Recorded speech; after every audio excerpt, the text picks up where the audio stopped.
اس کے در پہ سکون ملتا ہے، اس کی عبادت سے نور ملتا ہے۔ جو جھک گیا اللہ کے سجدے میں اسے کچھ نہ کچھ ضرور ملتا ہے۔ باپ کا رشتہ بھی کسی سے کم نہیں ہوتا، باپ کے ہوتے ہوئے کوئی غم نہیں ہوتا۔ باپ سایہ ہے، باپ دکھوں کی ڈھال ہے، باپ کے بغیر یہ زندگی نڈھال ہے۔ باپ کے دم سے ہیں سب خوشیاں زمانے کی، باپ نہ ہو تو جگہ نہیں ملتی سر چھپانے کی۔ اللہ کو منانا پتہ ہے، اللہ کو منانا بہت آسان ہے۔ ایک سجدہ اور چند آنسو اور بس وہ دو جہاں کا بادشاہ راضی ہو جاتا ہے۔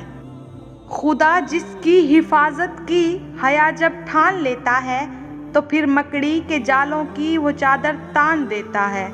اگر وہ زندگی لکھ دے سمندر راہ دے دے گا، اگر وہ موت لکھ دے تو مچھر جان لیتا ہے۔ ہماری زندگی کا ہر دن، ہر لمحہ ہمیں موت کے قریب کر رہا ہے۔ یا اللہ تیرا لاکھ لاکھ شکر ہے، جو کھویا ہے اس کا غم نہیں اور جو ملا ہے وہ کسی سے کم نہیں۔ دکھوں میں سب سے بڑا دکھ یہ ہے کہ ہم دنیا سے جانے والوں کو کبھی دوبارہ نہیں دیکھ سکتے اور نہ ہی ان سے بات کر سکتے ہیں۔